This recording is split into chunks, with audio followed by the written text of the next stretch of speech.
अब म राँगाको मासुको भुटुवा बनाउन जाँदैछु।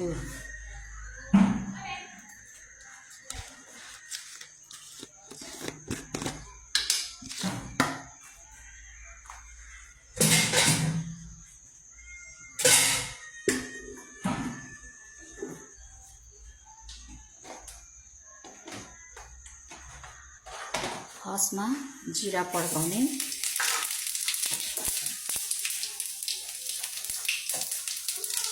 म चाहिँ ज्वानो पनि एड गर्छु।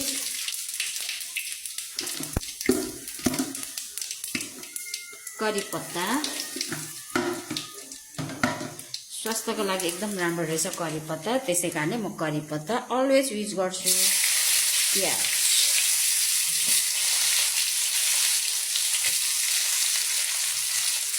मासुको लागि चाहिने प्याज।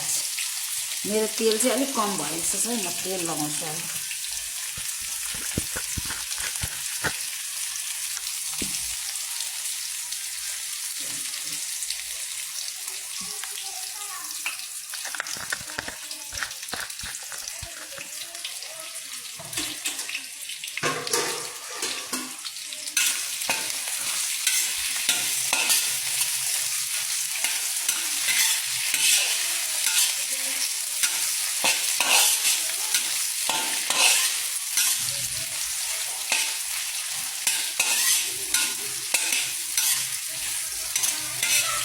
म राँगाको भुटुवा बनाउन जाँदैछु।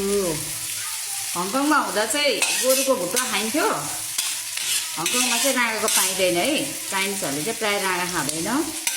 सुँगुर, गोरु, कुखुरा, माछा चाइनिजहरूले खाने,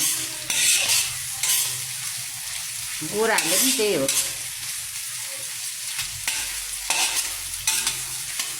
हङकङमा राँगाको पाइन्छ, फ्रोजन पाइन्छ, त्यही रातो मासु मात्रै पाइन्छ। आन्द्रा भुँडी सुडी केही पाइन्न है। खसी पनि फ्रोजन मात्रै पाइन्छ है, चाइनिजहरूले प्रायः खाँदैन। चाइनिजहरूको मासु चाहिँ मेन चाहिँ सुँगुरै हो, बुङ्गुर हो, बुङ्गुरदेखि कुखुरा हो, अनि त्यसपछि अनि गोरु, अनि चाहिँ माछा।